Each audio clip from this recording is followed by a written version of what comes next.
میری بیعت پر میں حق کھانے والے نائے، یا علی میرے بابا ہر لمحہ جس در کو چوما کرتے تھے، اس در کو جلانے والے، اس در کو جلانے والے، جلوانے والے نہ آئے، یا علی میری بیعت پر میں حق کھانے والے نائے۔ فاطمہ زہرا لیلۃ القدر ہے، مولا زیارت کرنی ہے بی بی کی کا 3 جگہ ہیں، جس طرح وہاں 3 راتیں بتائیں، یہاں بھی 3 جگہ بتائیں، یا اسی حجرے میں جا کے، یا دوسرا مقام قبر اور روضۃ النبی منبر نبی کے درمیان دوسری جگہ، اور ایک بقیع۔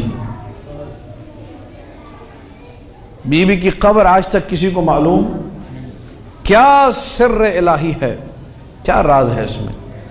کچھ لوگ کہتے ہیں یہ راز ہے جی کہ بی بی نے خود وصیت کی تھی کہ میرے جنازے میں، میرے غسل و کفن و دفن میں، میری تجہیز میں، تشییع جنازہ میں ان بدبختوں، ان ظالموں میں سے کوئی شریک۔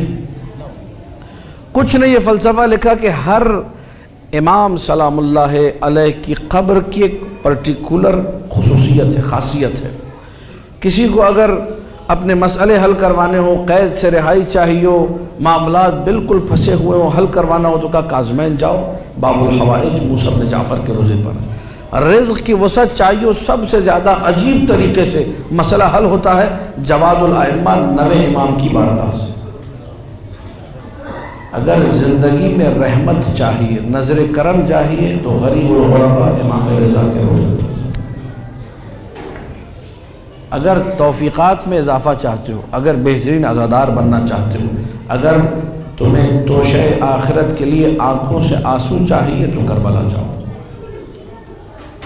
اگر دنیا اور آخرت سب چاہیے تو امیر کائنات کے دروازے علی بن ابی طالب کے پاس جاؤ۔ بی بی کی قبر کی خصوصیت یہ لکھی ہے کہ کائنات کا بڑے سے بڑا گنہگار ہو، اگر قبر زہرا پہ ہاتھ رکھ دے اللہ اسے اسی وقت معاف کر دے۔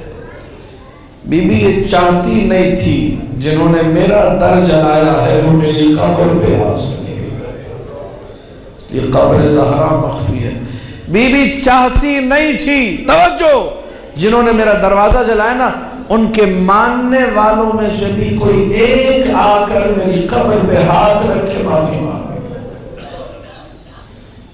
کتنی نفرت ہے دل زہرا میں ان لوگوں کے لیے۔